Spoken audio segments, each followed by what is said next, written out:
Okay, hello everybody, and how are you? Hope you're doing well today. I hope you're enjoying the Polyglot gathering. All right, so first of all, let me introduce the topic. We'll be talking about the languages on the west coast of North America. So basically, if you're talking about the Pacific Northwest, we're talking about the Pacific Northwest, it's the area from all the way at the very panhandle of Alaska, down British Columbia, down towards the border with the US, and further down all the way past Washington, past Oregon State, and maybe even in parts of Northern California. You've got languages that are quite similar in some ways, but also very unique in their own ways. And this group of languages is what's called a Sprachbund in German. It's a region where different languages from different families all share certain common characteristics because they've been influencing each other for thousands and thousands and thousands of years, many languages in this area. So, and in fact, it extends probably all the way down into parts of Montana and Idaho even. So it's a very huge area. Let's take a look at some of the languages and the area in detail that we're going to talk about. So the major language families of the Pacific Northwest, we've got 1, 2, 3, 4, 5, 6, about 7 or 8. Some people add more, some have less. But generally, the major languages are the Na-Dene family. That's a very huge family that includes languages like Tlingit, ʻact, and the Athabascan languages, including Navajo. So this language extends all the way from Alaska down all the way to somewhere around New Mexico, Utah, parts of parts of Colorado, for example, Arizona. That whole area, the Four Corners area, there are languages there that belong to the same family as those spoken in Alaska. Believe it or not, it's a huge area that we're talking about. And the other languages that we're talking, when we're looking in detail, I'm going to skip Haida because Haida itself it's an isolate. It has a very unique characteristics, and to talk about it, we'll probably do like 2 or 3 different lectures. It's incredibly diverse in that area. The Tsimshian languages are, of course, a very small family, but they're also very unique, spoken primarily in British Columbia. And then the Wakashan languages, spoken across British Columbia, including Vancouver Island, parts of it, and all the way down to the Olympic Peninsula in Washington State. That area, the Salish languages spread across a very large area, across mostly British Columbia, extending into parts of Montana, Idaho, Wyoming even. You've got languages that belong to the Salish family. You've got the Chimakun family, which is a very small family. If you heard of the Aleut tribe and the Chimakun tribe, then that's all part of this family. And they're mostly found in Washington State, in the small areas around the Olympic Peninsula on either side, I think. And then the Penutian languages further down, Oregon and beyond into Northern California, you've got languages from that area as well. So if you look at the map, so the map is divided in 2 parts. On the left, that's the bottom of Alaska, the panhandle, and you see the islands all go the way down into British Columbia. And on the right, that's British Columbia, a little bit of, British Columbia and part of the US, so Washington State, I think a little bit of Oregon as well, extending all the way down. So these languages have certain things in common. Well, let's take a look. So the features that we'll be looking at are the areal features within this Sprachbund of different groups of unrelated languages sharing similar characteristics. We're looking at the phonology. So most languages in this area have very large consonant inventories, and we'll take a look at some examples. They tend to have very small vocalic inventories, so very small number of vowels. Maybe some languages have 4, some have 5 vowels, and that's it. All right. They have a lot of glottalized consonants, so consonants that are produced that if you speak Danish, the sturt sound in English, when you say a cup of coffee, a cup of coffee, that's a glottalized sound, and these consonants are very common. We'll take a look. All right. Many languages, number 4, many languages have a velar-uvular pharyngeal contrast, or at least velar-uvular. So there's a K, and that's at the front, a K sound, or in some languages a G sound. In others, and you go further back, there is the K sound, which is or a K sound. That is, of course, there are different sounds, K and K, and some languages have a pharyngeal sound, or pharyngeal sounds. For example, something like the word for eye in Arabic, ain, el-ain, that ah sound, that is pharyngeal sound, and you've got the sound that the sort of voiceless version, ha, like the letter ha in Arabic. So that's also found in some languages in this area. Not all of them, but some of them. So that it's quite focused on the back of the mouth, the velar space, the uvular area, and in some languages the pharyngeal area. So it's quite a lot of sounds in that area. So as you can see, the alphabet, the Roman alphabet, they used to write English and French, is probably not sufficient to write these languages. So you have to use a lot of additional dots and extra, extra superscripts and all that, because there's so many different types of sounds. Another feature is many languages have no labial stops, fricatives, or nasals. So this is an interesting. There's some languages like Tlingit. The Tlingit language spoken in the Alaskan Panhandle mainly, and a little bit of British Columbia. They don't have very few sounds with the lips. B, p, m. Some dialects have a m, but that's about it. There's a w, but there's no p, f, m with the lips. You can actually speak this language with a cigar in your mouth, and it still makes sense, because you don't need to use the lips. There are multiple lateral sounds in these languages. So there's often have an L, something like an L, something like a voiceless lateral fricative. That's the sound in Welsh, the double L, and also in Icelandic, in some positions, the L also sounds like a as well. There is the different types of affricates. So in a DL or a TL, it could be dl or tl, or it could be tl, with the aspiration, or it could be tl with the glottal sound, which you will find a lot of these sounds. You'll hear these a lot in these languages. So when I hear these sounds, okay, this is from somewhere from the Pacific Northwest, that area. The further east you go, the less you hear these sounds. So by the time you go to, for example, the plains area, for example, or the Midwest area, then most languages tend not to have these sounds. And finally, when you go to like New York State and all the East Coast, they don't have these at all in that area, as far as I know, these types of glottal sounds. So it really is a Sprachbund. It is languages in that area or that chunk that all share this type of phonology. Voicing is not distinctive. So many languages do not have like B and P or D and T distinction. Okay, it could be usually what's written as a D or a B is usually a voiceless plosive. So it's a b, ta, ta. Like in Pinyin, used to write Mandarin, the D and B and G sounds. Those can also be used in some of these languages to write these types of sounds. So it's unaspirated plosives, stops.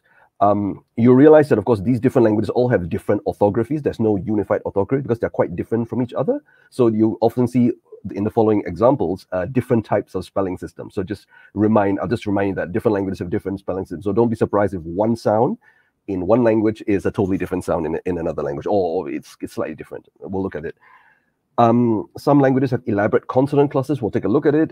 These sounds are very, very interesting. In Europe, you'll find them a lot in languages, well, in some Slavic languages like Polish, but in general fact, for the type of consonant clusters that are similar to what you find in this area would be the consonant clusters in some Caucasus languages, in the Caucasus, for example. And also they also have ejective and glottalized sounds a lot. So this is an interesting coincidence.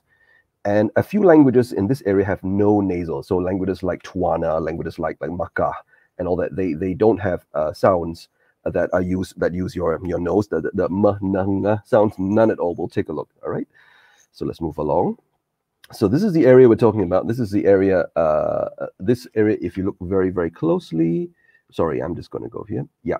So this is an example of portion of the area that speaks Wakashan and Salishan languages. If you look around, many of the languages are completely unrelated, and they're different language families. So the white areas are all the Salish language families. Salish. The Wakashan languages are a little bit to the left, and to the right and top and bottom, we've got different languages. Kootenai on the right, the Kutenai, that's far right. That language is in fact an isolate. It's unrelated or not closely related at all to any of all the other languages. All right, you're probably wondering what that little gray oval in the middle of the white area is, and that is in fact a Nicola language, which is now extinct, but it's an Athabaskan language. It's related to languages further up. It's distantly related to Tlingit. If you see the Chilcotin and Carrier, those are close relatives of this language, and it's also quite closely related to Navajo, spoken all the way down in the American Southwest, and Apache. All the way close to very near the Mexican border, that area, those languages are actually related to Nicola and to Tlingit, believe it or not. Okay, so let's go further. So let's talk about morphology and say, now morphological features. Many of these languages have noun incorporation. So basically, it's typically when a verb forms a compound with a direct object. For example, I babysat, I am babysitting. So you put baby into the verb and it gets squashed into part of the verb. This is very, very common.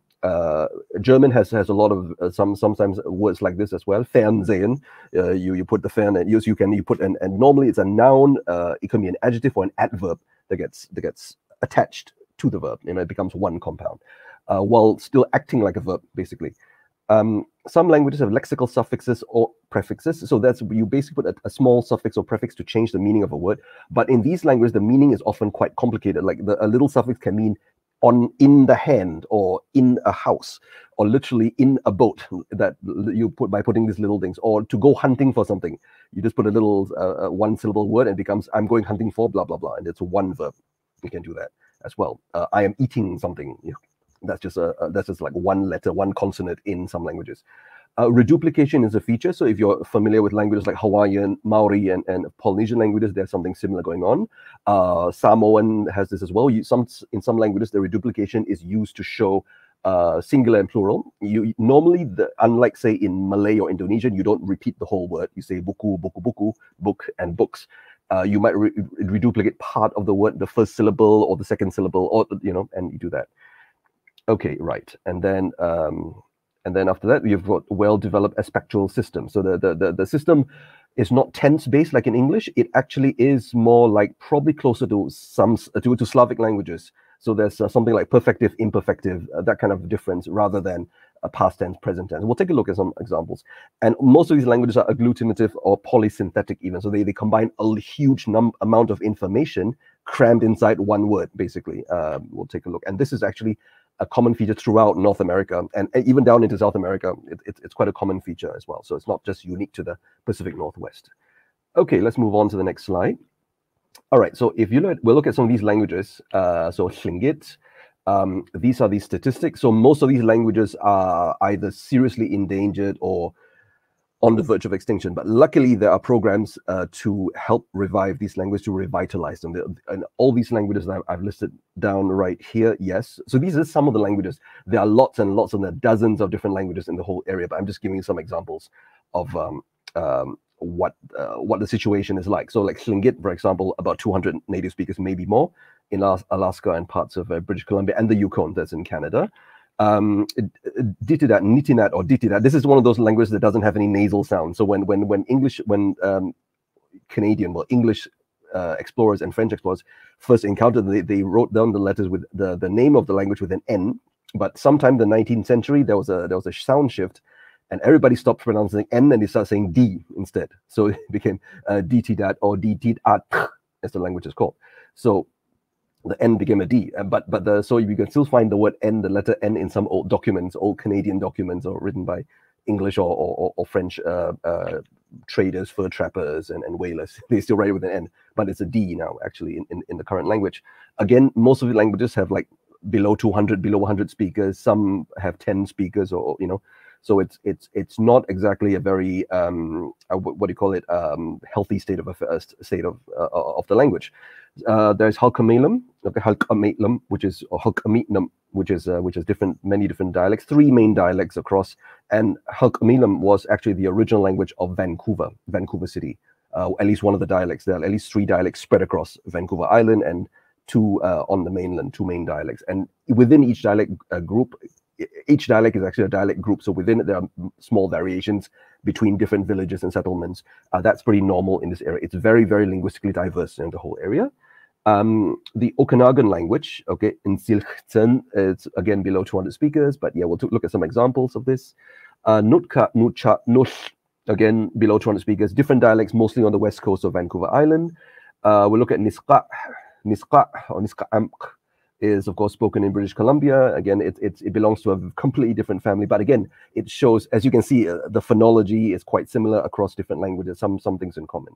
Maka, or ʷact, is of course currently being revived. The last speaker died around 2002, I think. Yes, that's right. So it's currently being revived, and it is a Wakashan language, extremely interesting family. We'll take a look at some of the features of this language family later on. All right, I'll move along. Well, I'll try to keep this as short as possible. So I know you have a lot of questions, so you can ask me towards the end, maybe the last 10-15 minutes, we'll do that. So, okay, so this is a map of the areas. We'll look at the Tlingit language. So Tlingit language. This is the phonology of one language in this area. That's the one that's on the Alaska Panhandle mostly. Quick look at the features of this language. You see there are a lot of K's and Q's. All right, so the K's are all velar and uvular sounds, K's and Q's. So there's a distinction between unaspirated, so k, kwa, k, kwa.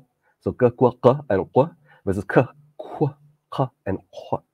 And then you have the ejective. I'm looking at the K and Q column. So kwa, kwa. These are different sounds.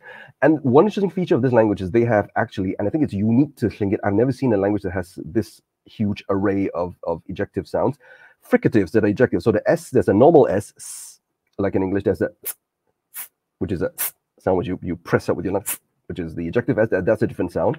The L isn't an L. The L in this language is actually the double L in Welsh. And you have the ejective version, which is, but some people pronounce it with a, some people actually press the body of the tongue upwards and they eject the air with a lot of force, so it sounds more like that's as well. In some speakers they do that. The X with a is actually the. There's a distinction between a and a. So that's all the X's with the W's and all that. So the big X and the small X, the small X and the X, the Greek one. So they're all different sounds. There's a.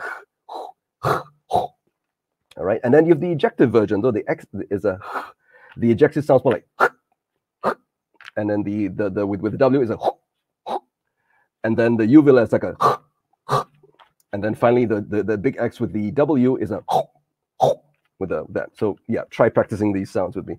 All right, so then of course you've got the usual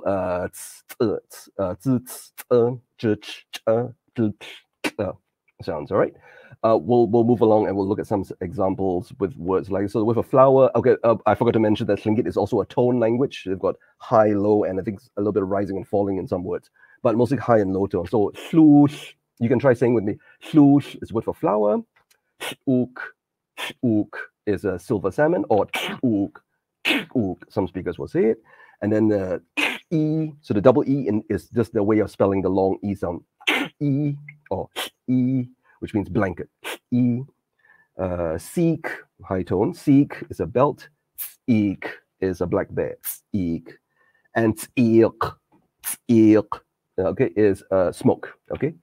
Quat is a pot. Flake is red snapper. Yesh is a raven. And yet is elderberry, or yesh. Some people say yesh.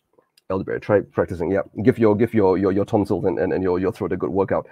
Hoot is a brown bear. Sorry, and tih. Sorry, but not with the adjective. Tih is a rope. Is an apple. That's an apple. Ga or ga is a duck. So the G is more like a voiceless K, like in Mandarin Chinese, the pinyin G is a ga, not ga, ga. Yeah. Gahu, and gahu is actually a spawned herring eggs, and then you've got which means gray jay, and finally ʷact. So you listen closely. That's a which means a gray jay, and ʷact, which is a trout. ʷact. Okay, that's try practicing these sounds. ʷact, trout. So that that's one of my favorite words in this language. ʷact. Okay, let's move on. Then we've got nitinat or ditinat. So I don't have any examples of sounds in this language that have changed, but anyway, the language doesn't really have any nasal sounds at all. There's no M, N, NG sounds, none at all. So this language has very, very interesting syntax. So I forgot to mention, so Tlingit is a subject-object-verb language. The verb comes at the end. In nitinat or ditidat, okay, ditidat, the language uses a verb initial structure, but what comes after the verb is entirely free. The subject, object, whatever is completely free. So you can't tell which is the object subject. You know, in fact, by intuition. For example, in a sentence like it means the dog is chasing the cat. But the dog and cat can be swapped around. But you just have to know from context that cats are usually chased by dogs. So that's just that. Okay. All right. So let's just go on. I've also added the sources for the samples and also the maps, everything on the slide. So feel free to check them out. So these are the Wakashan language. So Ditidat is a Wakashan language, spoken right at the bottom of Vancouver Island. See that bottom part. All right, so let's go further. We've got Okanagan language, okay, which is a language I'm just trying to just picking up. It's a little bit different from say other Silesian language, but it's very interesting language as well. So which means I overslept. That's one word. So that's a form. That's actually a verb with a suffix attached to it, that actually more than one suffix attached that has lexical meanings. I overslept. Okay, and okay, means he is feeling lonely. So when you pronounce these consonants, you go you pronounce them separately, and just string them together. So the e with that's actually a schwa, that reverse e. Okay, means he is hurt. Means you grab me or you grab us. So it's all incorporated into that. Okay. And means he is a cannibal. There's a word form. So to eat and consume and man and one who something like that, all squashed in there. So that's he is a cannibal. Very, very cool word. Okay. More interesting sounds. So you say it with me. That's the word for strong. And akڵtkЛmilxŭ, which means she is your wife to be, she's your fiancée, right? And it contains the word which is like your, and then the rest of it is like future, and then the last few strings are at the end. That's the word for wife. Okay, and then siakn is the head. Siakn, so the y with the is a it's not a it's a glottalized y sound. ʷact is a head. ʷact. Skълtămilxŭ. So the X with the W is a the velar, a labialized velar sound. All right. Slēq is meat. Slēq is meat. Okay. Slēq. All right. And these are where the language. So Okanagan is spoken. If you can see on the far right, Kootenay, and right next to that big area, that's where people speak Okanagan. That's language. Other features. So this is from Halkomelem, okay, Halkomelem. So this language, we'll talk about lexical features. This one is the prefixes, which are, suffixes, which are lexical. So you put a suffix at the end, and the suffix actually modifies the whole verb. The problem is, very interesting enough, the suffixes have meanings that are the same with actual nouns, but they're compressed and they look nothing like the noun. So the word for scha'ius means head, but when you join it into a word, it becomes a suffix, it becomes akko. It's a little bit like, the way I look at it is, in some ways, it's a bit like the onyomi and kunyomi difference in Japanese. So you've got a longer word with the kunyomi pronunciation, and then you've got a shorter word with the onyomi in. Well, not always, but usually. And this is what happens as well. So it's interesting. So the word for hen is telech. But when you combine hen with another word into a compound, with a verb or with another noun, it becomes tis, which also means the branch of a tree or bough of a tree. And then schutna is foot or leg, and the foot leg is hun. So even the h becomes h. So h is a different sound. Lelump is house, which becomes eut. Okay. Skamal is a paddle, and it becomes alwes. And you see, let's use the word for hen, which is normally scha'ius.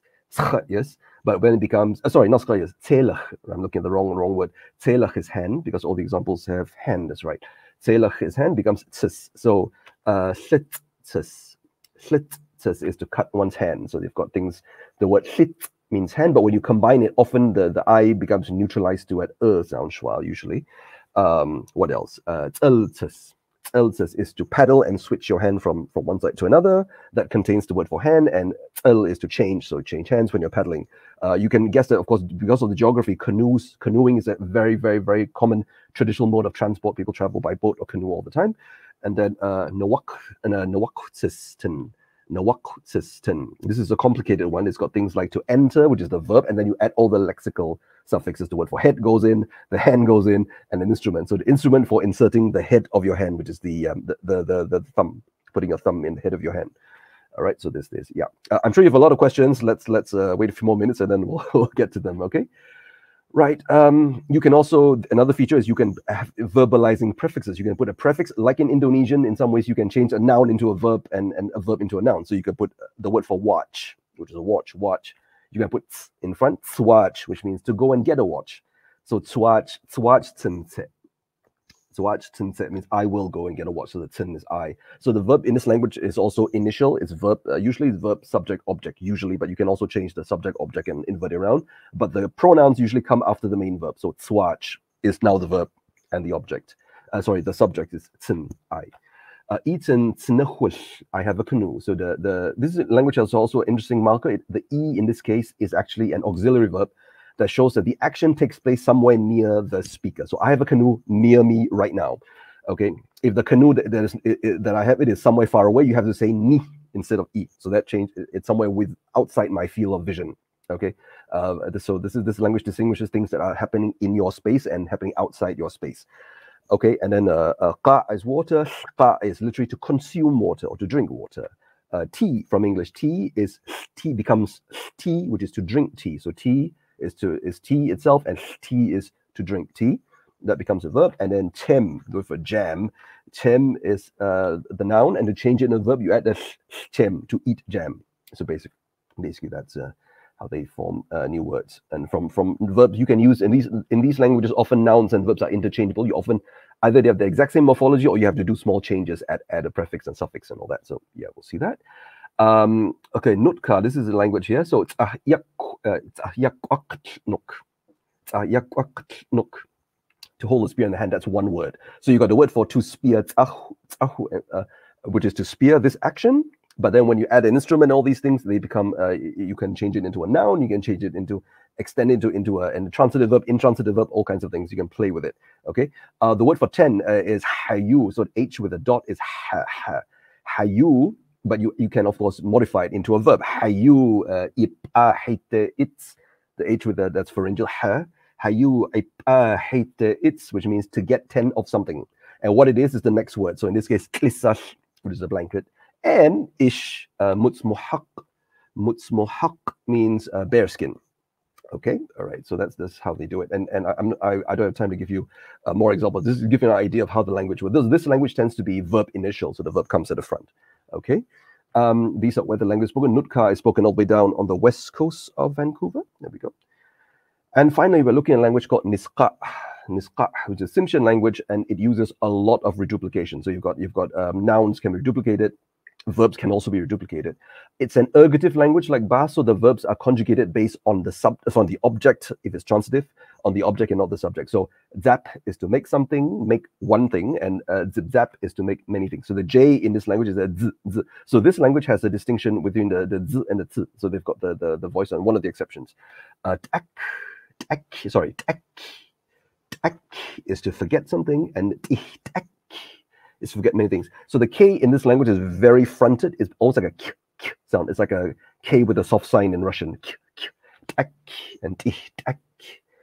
Tam is to write, and tam is to write many things. Sorry, yeah, atixku means one person arrives, versus atixku. Atixku means many people arrive. The word for spouse is nex. And the word for spouses is ninixku. Ninixku, right? Ninixku. And to know someone, willah. Willah. And to know many people, willah. Excuse me, willah. Okay? Willah. No, willah. Yeah, with a sound. It's more fronted. The velar sounds are usually very fronted in this language. All right. And this is where the Tsimshian languages are spoken. So we've got a variety of different things to look at. All right. So it's literally a very small family, about 4 languages that are closely related. And yeah, all right. So we'll look at these as well. And it's in a very interesting areas. This small group of languages is surrounded by completely unrelated languages. But again, they all have the same type of sound. That's very, very similar sounds. Like you see in, for example, sometimes the languages of the I think even in the Balkans, for example, unrelated languages having similar features, you see this as well. Caucasus Mountains, completely unrelated languages can have very similar sounds, and even morphology and syntax. Here you go. You have the exact same thing happening here. It's a very, very, very interesting area. Okay, so for now, we also have, okay, I'm going to go a little bit further. Very last slide, I promise. So the Halkomelem has aspect as well. So different language. So what happens is the aspect is a bit like Russian. So you repeat a syllable to show it's ongoing, and the word by the root by itself is usually perfective. Okay, and then you have an it's called progressive. So nit-it-alam is he is singing versus nit-ilam, he sang. Nit-it-alam can also means he is singing in the past. He was singing, but he stopped singing already. He used to sing, right? You can do that. Or he sings in general. He sings every day over a long period of time, and he doesn't stop. He does it, repeats it every day. Kind of like the imperfective in Slavic languages, something very similar, right? Something like that. So I'm not going to go through all of them, but just some examples. Pet. So this language, the word to sow has a th sound. It's a th, but with an affricate, with ejective affricate. Okay, all right. So pet is the imperfective form or ongoing form. Okay, is to go bald, and is to be going bald, for example. And then quets is to look. Quets or quets means to be looking. All right. And then we'll go a little bit further, a little bit more. And oh yeah, that's it. Right. So finished. Yeah. So in that case, we'll let me just finish a few more, and then we'll take questions. Right. Fly, shlak is to fly. I'm just going to skip shlak, shashlak, shashlak. Shashlak means to be flying and all that. And yeah, quack is to hit, and quack quack or quack means to be getting hit, to get hit. So the language is an ergative language. So usually verbs that are transitive verbs are usually almost like passive verbs in English. To get hit, to be to be affected by something. Usually, tik means to bump into something, and tituk is to be bumping. Example. All right, I think that's about it. So we will go into, but just before I finish, yeah. So this is how you can contact me if you have any questions. I'll be hanging around the chat rooms, the cafe after this. If you have any questions, you can ask me directly. Otherwise, feel free to email me at brian@utalk.com. And by the way, uTalk, we're offering 3 months free access for all languages. Go to this link if you haven't done so already, and you can try everything for free. We don't have most of these languages. We do have, in North America, at the moment, we have Greenlandic, which is on the other side of the continent. And yeah, and that's it. And we'll be adding Hawaiian very, very soon, probably towards the end of the year. We have Cornish and Breton as well, and also Hakka. Hakka as well on the app. So feel free to have a look. All right, that's it. If you don't like sending emails, you can get in touch with me through my Instagram or Twitter. I have a YouTube channel where I'm talking about Austronesian languages, primarily for languages of the Pacific and Southeast Asia, and also of Taiwan. You can see some of my work there, and you feel free to contact me. I've got a second YouTube channel where I'll be putting up pretty much all the content, the stuff that we're talking about now. I'll be converting them into videos and putting them up over the next few weeks. So be patient. We'll get there as well. That's called Learning Rare Languages. And if you like science fiction, conlangs and constructed languages, and then hypothetical alien species, I also have another YouTube channel that's coming up where I talk about world building, xenolocution. It's also up, but I haven't put any videos yet. No time. How would aliens communicate? What kind of writing system would they use? How would they communicate? For example, if you're a science fiction nerd like me. All the artwork is original. I did it myself, so feel free to criticize my artwork if you want. Okay, so that's it. I think. Thank you very much. And this is how we say thank you in a few of these languages.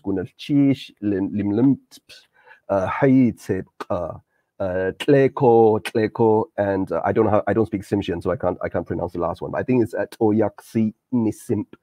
So which is thank you. You are thanks to everyone. Okay, that's it. Right, we've got a few more minutes. I'm going to leave the slide on, and we'll look at some of the questions. All right, so I'll read them out. Yeah, thank you.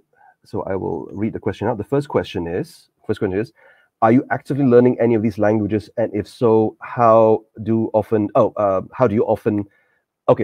do I get a chance to practice? First part, yes. Second part, no. So I'm currently learning Tsimshian because I find that it has certain features in common with Austronesian languages, which I don't know why, but I find it there's certain the ways the syntax and all it looks almost like it's been influenced somehow by languages from Taiwan and from Polynesia. For some reason, it's just me and some words like the word for leg or foot. I think is ba, which sounds like pa'a in Tagalog, or paha in Malay Indonesia. I don't know where there's a connection. But interesting enough, the verb initial languages in North America are all along the coast, whereas the other areas may be subject, object, verb, or a free word order system.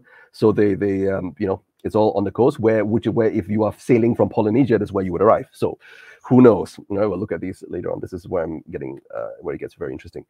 So yeah, I'm learning Tsimshian, but I'm using grammar books. Sometimes I listen to stuff on the internet. So Tlingit, I listen to channels on the internet.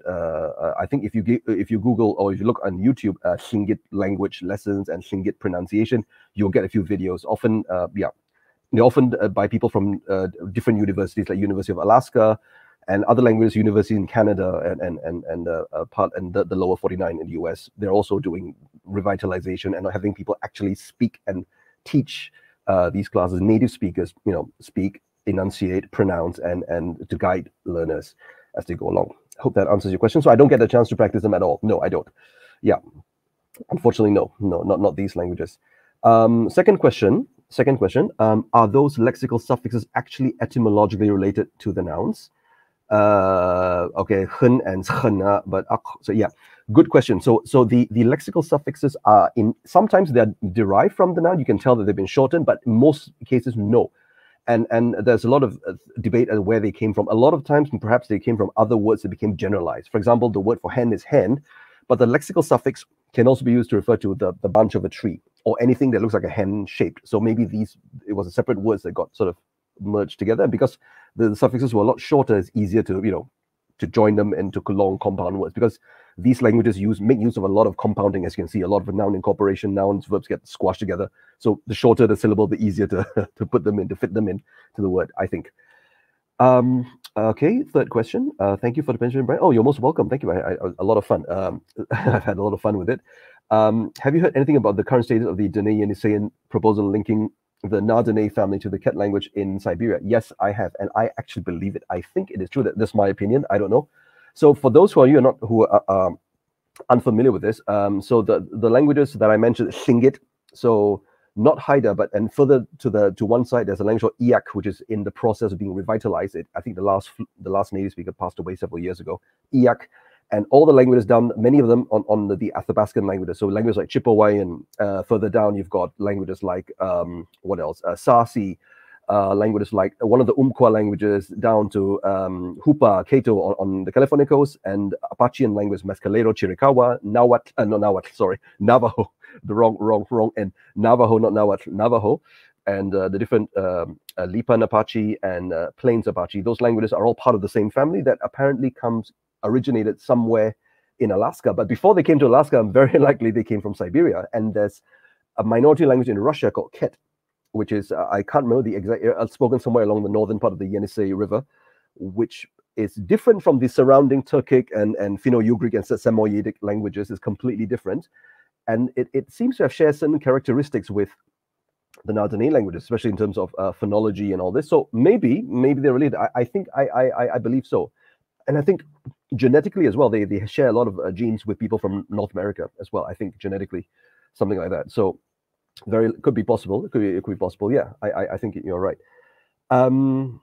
Do tea and jam? Yes, that's right. So these languages often use words for modern concepts like tea and jam. Sorry, this is question 4. Thank you, Matthew. So tea and jam, yes, they do. They're from English, and many English words have been incorporated into them with the change in phonology. But interesting enough, a lot of these languages, even though there's some small items have been borrowed from English, the general structure and syntax remain pretty much quite original. There's very little interference. You can see the grammar is very different from English. And most speakers actually did not speak English until very recently, late 19th century, early 20th century, when unfortunately, but this is a topic for another day, I guess, when a lot of Native American children, First Nations children, were sent to boarding schools, residential schools, boardings, what we call them, where the language was essentially wiped out. They were taught to speak English. They were punished severely. The conditions were horrible. And yeah, you can read about it, about the native, the boarding school systems, the Indian boarding schools, and they call them in the US, and something like the residential schools for the First Nation, for Aboriginal residential schools in Canada. They did that to wipe out the language, essentially, and teach them English and to teach them Christianity. So unfortunately, for this, a lot of languages were almost wiped out. Luckily, we have enough data; most of them survive, even with the small number of speakers that I showed you just now. What does indic mean in the gloss? Question number 5. Okay, so what does indic? Indic is indicative. Indicative. So the indicative, you've got indicative, and you've got maybe something like imperative to command. Indicative is ongoing process. Something like subjunctive is another. So indicative is something that's ongoing. Usually, it's something like a present tense, past tense, or usually in these languages, present and past tense. It's generally not used in many languages for hypothetical situations. They often have other suffixes or prefixes or things to change it. Okay. Okay. So, is there any passive voice in those languages? And it's passive. Number 6. Sorry. Is there any passive voice in those languages? And this passive or medium voice is somewhere to use ergativity. Good question. There is. I'll tell you what languages have passive voice. Some Salish languages have passive voices. Some Salish languages have passive voices. Some, for example, Wakashan, so Nootka and Maka have a passive voice, right? But in these languages as well, some of these languages, the Nootka, I believe, has a type of hierarchy. So there's I can't remember which person, you have to do something to me, otherwise it gets switched around or something like that. So this is linked with the passive, but it could be linked to ergativity.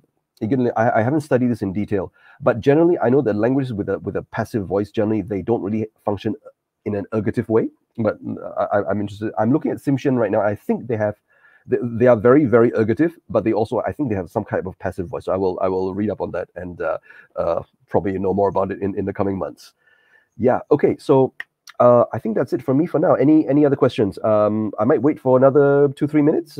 We've almost we've got 4 more minutes. So any questions from the floor, feel free to send them to me, to put them in the chat right now, and I'll try my best to answer. I hope I've answered the last few questions sufficiently. Otherwise, let me know. Okay. Like I said, I'll be around for the next hour or so in the cafe, or so you feel free to ask me if you have any questions. Okay. Yeah, wait a few more minutes to see what happens. So I usually get questions about oh yeah, okay, so apparently there's nothing, but before we end, okay, so I usually get questions about how do you pronounce these phonological these sounds. So I'm quite interested in phonetics and the mechanisms of making these sounds. So like yeah, how do you make a sound, and are these sounds clicks? I get these questions. Are ejective sounds clicks? Okay, they are not clicks. When you make a click, you're like a so you're actually sucking air into your mouth. The motion, your lungs are actually, you're actually reducing the pressure in the mouth, and the air goes in. Okay. Okay. I'll go to, and then whereas ejective, you actually push the sound out with the other way around. So you're creating pressure with the glottis, and you're pushing it out. So it's okay. Oh yes, good question. Are there radios emitting in those languages? Not that I know of, but there should be. I think if you look under places like Montana and Wyoming, Montana, Idaho, Wyoming, those areas, they might have languages might have radio programs in those languages. I think so. But in any case, if you want, you can Google. Just look. I'm going to Google now, but because Google rules everything these days. On YouTube, look for these languages, Okanagan and all that. You could type you could take a note as well, the native names of the language. So like Tlingit is actually Tlingit with an Lingit as they spell it. Type those in and see what comes out. Usually there are schools or organizations teaching them actively, and some of them are producing classes teaching the languages and as well. So I think there should be. Just take a look, have a look. And another question. Okay, so of the Pacific Northwest languages, the next question, of the Pacific Northwest languages, which have a good amount of resource for learners, try looking at Tlingit. Another one, if I have time, let me just, the University of Alaska and Yukon College has quite good, I'm writing in, I'm sorry, wrong, I'm writing in the comments, I will put it, sorry, nothing. Oh, I can't type, can I? Never mind. So Yukon College, or if you want, you can check out a site called First Voices. First, as in premier, first. Okay, Voices. I think in one word, and dot. I think it's in Canada. It's Canadian web. So there's an excellent amount of and they're actually uploading and updating stuff almost daily or almost weekly. A huge amount of information on different languages, and also like recordings of actual phrases and songs and poems and not songs and people actually saying out sentences. And these are all spoken by native speakers and a lot of elders. I suggest looking up and first voices, and anything about Yukon College and University of Alaska. They have the website. I think they have links as well to resources. Those are very, very good places where you can learn these languages. I think Tlingit has a lot of information on it, and I think another one that has this, University of Victoria does a lot of material on Halkomelem, the language of Vancouver. Okay, Halkomelem. That has a lot of information. University of Victoria on Vancouver in Canada. Yeah, and those places. That's about it, I think. Okay, I think we're done now. We've reached the very end of the talk. Thank you very much for coming. Thank you very so much. I will say gunashchish because that's thank you in Tlingit, and if you okay, thank you so much. Okay, tleko, thank you in Wakashan languages. All right, thank you so much. Okay, bye for now.